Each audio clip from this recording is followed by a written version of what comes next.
Hello friends, स्वागत है आपका क्रिएटिव टेक्नोलॉजी में। आज हम जिस चीज़ की अनबॉक्सिंग करने जा रहे हैं वो है फ्लिपकार्ट का इलेक्ट्रिक केटल, जो मैंने फ्लिपकार्ट से परचेज किया है ओनली फॉर 675 का।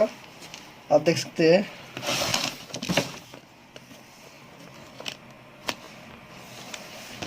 तो फ्रेंड्स, हम इसकी अनबॉक्सिंग करते हैं। ये स्मार्ट बाय फ्लिपकार्ट का अपना ही ब्रांड है। फ्लिपकार्ट हमें 1 ईयर की वारंटी देता है।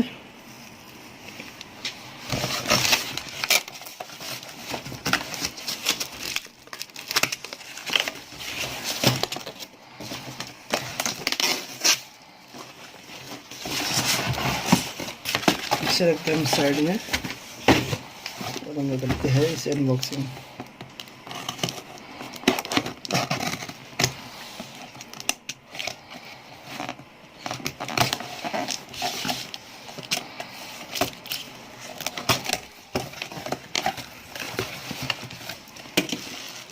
दोस्तों है हमारी स्मार्ट बाय फ्लिपकार्ट का,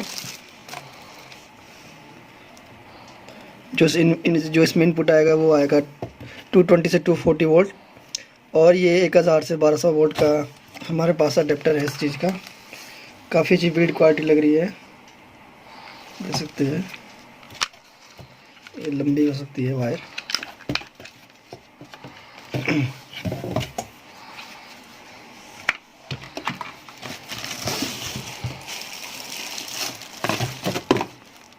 ये स्मार्ट बाय फ्लिपकार्ट का इलेक्ट्रिक केटल जो 1 लीटर की है। मिनिमम इसमें आप 500 ml की जो वाटर है उसको आप बॉयल कर सकते हैं। काफ़ी अच्छी बिल्ड क्वालिटी है। ओके दोस्तों, थैंक यू। यदि आपको हमारी वीडियो अच्छी लगी हो तो लाइक शेयर करना ना भूलें, और हमारे चैनल को सब्सक्राइब करना बिल्कुल भी ना भूलें।